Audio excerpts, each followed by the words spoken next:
Chapter number 9 और जिसका नाम है आनुवंशिकी। आनुवंशिकी यानी जेनेटिक्स के बारे में हम बात करेंगे। तो सबसे पहले यहाँ पर ध्यान रखिएगा, इसी की परिभाषा पूछ ली जाती है कि आनुवंशिकी यानी जेनेटिक्स किसको कहा जाता है।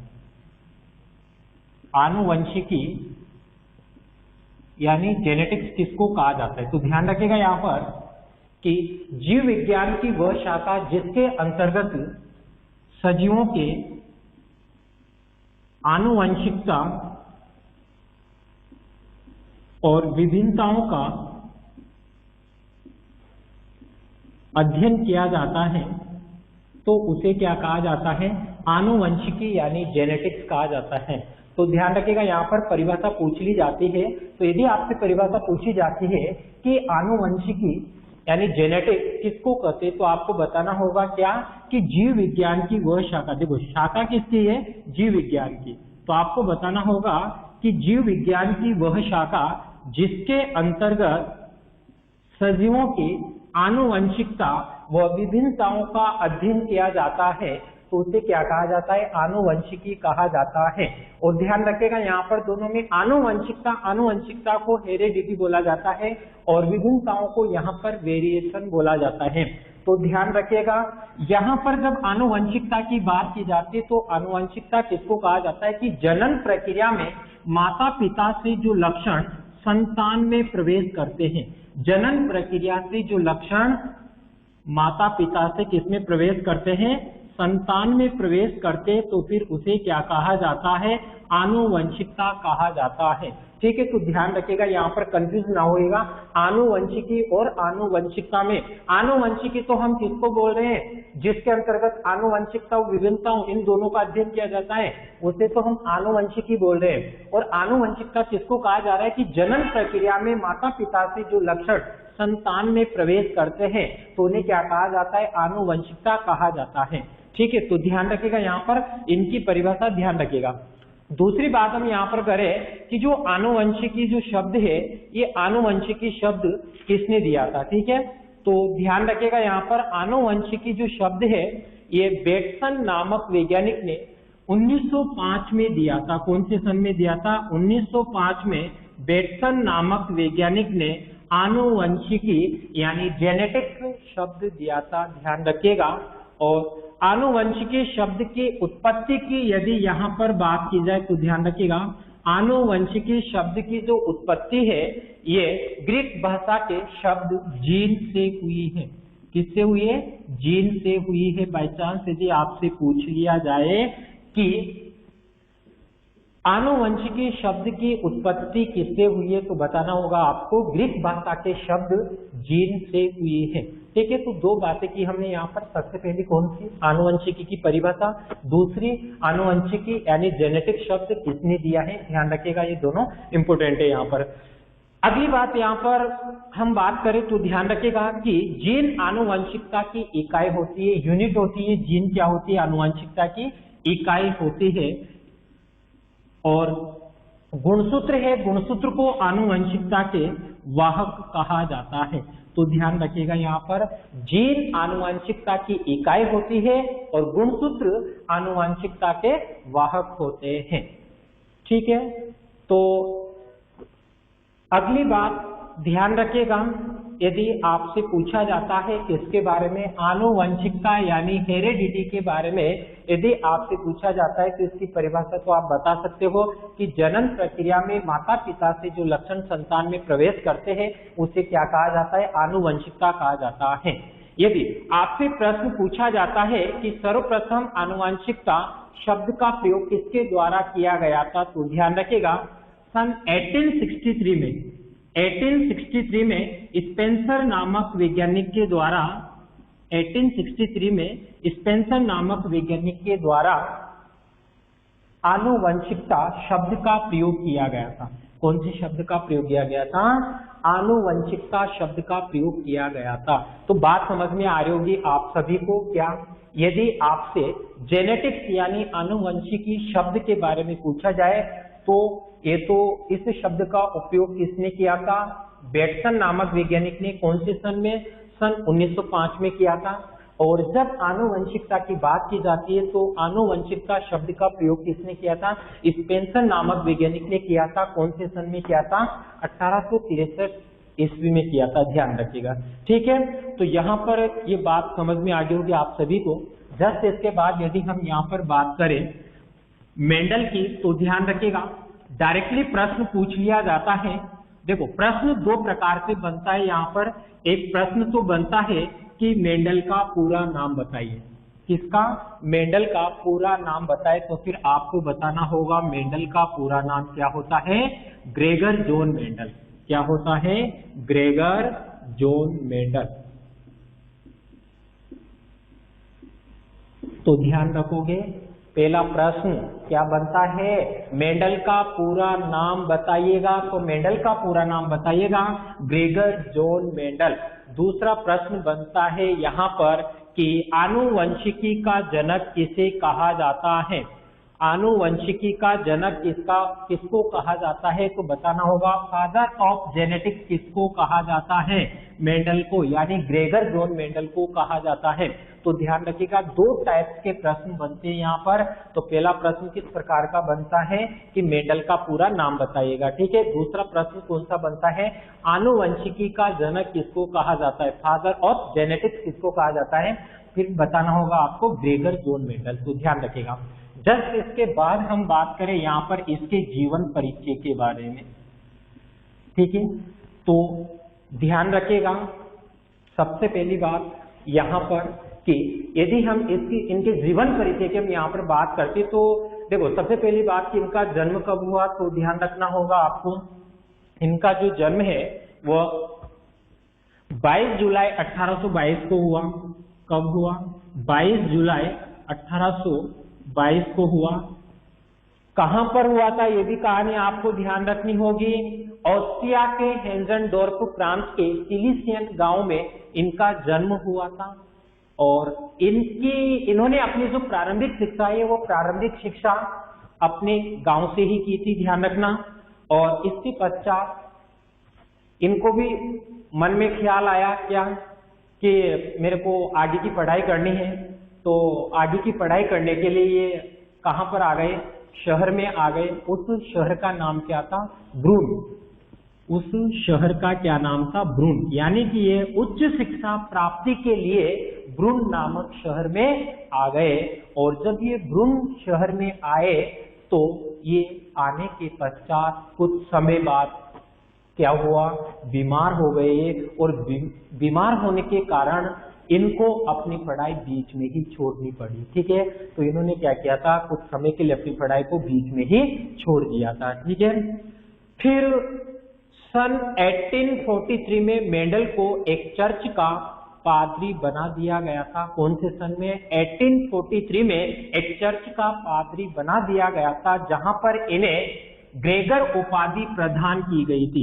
बोलो कौन सी उपाधि प्रदान की गई थी? ग्रेगर उपाधि प्रदान की गई थी। फिर इन्होंने क्या किया?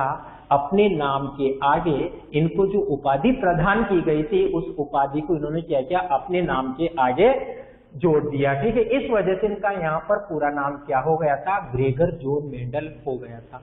ठीक है, तो ध्यान रखना अभी तक वैसे इस पर प्रश्न नहीं पूछा गया है, फिर भी आपको देखो ध्यान रखना होगा इनके जीवन परिचय के बारे में कि इनका जन्म कब हुआ है, कहाँ पर हुआ है, इन्होंने अपने जो शिक्षा प्राप्त की है वो कहाँ से की है। तो यहाँ तक की बात ध्यान रखिएगा। ठीक है, इसके बाद ध्यान रखिएगा कि इन्होंने मटर के पौधे पर, यानी कि यहाँ पर जो चर्च है, एक चर्च में इनको जो पादरी बनाया गया था और इन्हीं को यहाँ पर उपाधि प्रदान की गई थी। तो इस चर्च के अंदर उगी हुई जो उद्यान मटर है, इस उद्यान मटर पर इन्होंने क्या किए थे? प्रयोग किए थे। एक दूसरी बात यहाँ पर ध्यान रखिएगा, मटर का जो वानस्पतिक नाम है वो ध्यान रखिएगा पाइसम सेटाइवम। ध्यान रखिएगा पाइसम सेटाइवम नाम ध्यान रखिएगा। तो इस मटर पर इन्होंने क्या किए थे? प्रयोग किए थे। तो ध्यान रखिएगा यहाँ पर इन्होंने लगभग 6 से 7 वर्षों तक प्रयोग किए थे। और प्रयोग करने के पश्चात इन्होंने जब प्रयोग किए, इनको सफलता मिली, तो उन प्रयोगों के आधार पर इनके जो सफलता के जो कारण थे, उन सफलता के कारणों को इन्होंने एक वार्षिक पत्रिका के अंतर्गत प्रकाशित किया। तो वो कौन से सन में किया था, तो ध्यान रखिएगा, इन्होंने अपने प्रयोगों की उपलब्धियों और जो निष्कर्ष है उन निष्कर्षों को सोसाइटी के समक्ष सन 1865 के अंतर्गत रखा था। ठीक है, और इन्होंने पादप संकरण पर प्रयोग के नाम से एक जो वार्षिक पत्रिका है, वार्षिक पत्रिका के अंतर्गत पादप संकरण पर प्रयोग के नाम से इन्होंने प्रकाशित किया अपने जो प्रयोग किए हैं। और 6 जनवरी 1884 को 6 जनवरी 1884 को ये चल बसे थे। तो ध्यान रखना, सबसे पहली बात तो इनका जन्म कब हुआ है, इन्होंने अपनी शिक्षा कहाँ से प्राप्त किए, इन्होंने कौन कौन से कार्य किए हैं, तो ध्यान रखिएगा ये उद्यान मटर पर इन्होंने प्रयोग किए हैं। इसके बाद इनकी जो मृत्यु है, मृत्यु कब हुई, तो ध्यान रखना 6 जनवरी 1884 को ये चल बसे थे। तो ऊपर लेवल की कहानी इनकी ध्यान रख लीजिएगा। ठीक है, जस्ट इसके बाद हम बात करें इनकी सफलता के कुछ कारण थे, तो ध्यान रख लेना, आपके पास लिखे हुए भी होंगे, नए भी होंगे, तो भी इनकी जो पूरी कहानी है मैं ऊपर लेवल पर बता रहा हूँ। ठीक है, तो ध्यान रख लीजिएगा। अब देखो, इनकी सफलता के कारण की यदि बात करें हम यहाँ पर, तो ध्यान रखना इनको सफलता किन कारणों से मिली है, तो यहाँ पर ध्यान रखिएगा कि मेंडल ने एक समय में एक ही लक्षण की वंशागति का क्या किया था, अध्ययन किया था। ठीक है, जैसे इन्होंने जो संकरण प्रयोग किए थे, तो संकरण प्रयोग पर इन्होंने जो पौधे लिए थे तो किस प्रकार के लिए थे कि लंबे पौधे और बोने पौधे। ठीक है, तो इनको जो सफलता के कारण थे, तो एक समय में एक ही लक्षण की वंशागति का इन्होंने क्या किया था, अध्ययन किया था। ध्यान रखना, जैसे जिसमें लंबाई का गुण पाया जाता है, या तो इन लक्षणों को लिया इन्होंने, जिन पौधे बोनेपन का गुण पाया जा रहा है। ठीक है, तो इसी प्रकार से एक लक्षण की वंशागति का इन्होंने अध्ययन किया था, तो ये भी इनकी सफलता का कारण था। दूसरी बात यहाँ पर ध्यान रखिएगा कि मेंडल ने अपने प्रयोग के लिए पादप का चुनाव या चयन किया था, वो भी सावधानी पूर्वक किया था। इसके अलावा इन्होंने अपने प्रयोगों के निष्कर्षों का गणितीय अभिलेख रखा। जैसे हम बात करते साहब इनके नियम पढ़ते हैं, जब इनके नियम हम पढ़ते हैं तो वहां पर कि जो समलक्षणी अनुपात होता है, ठीक है, लक्षण प्ररूप अनुपात जिसको बोला जाता है, जीन प्ररूप अनुपात होता है। ठीक है, तो कि जो लंबे पौधे हैं वो और बोने जो पौधे इनका अनुपात क्या है, तो इस आधार पर इन्होंने गणितीय अभिलेख रखा है। तो ध्यान रखना ये इनकी यहाँ पर सफलता के कारण थे। ठीक है, चलिए इसके बाद यहाँ पर ध्यान रखिएगा, सबसे मोस्ट इंपोर्टेंट है इनके नियम, हर बार एग्जाम में पूछे जाते हैं। ध्यान रखना 3 नियम दिए थे, लेकिन 3 नियम को पढ़ने से पहले कुछ शब्दावली होती है इनकी जिनको समझना जरूरी होता है।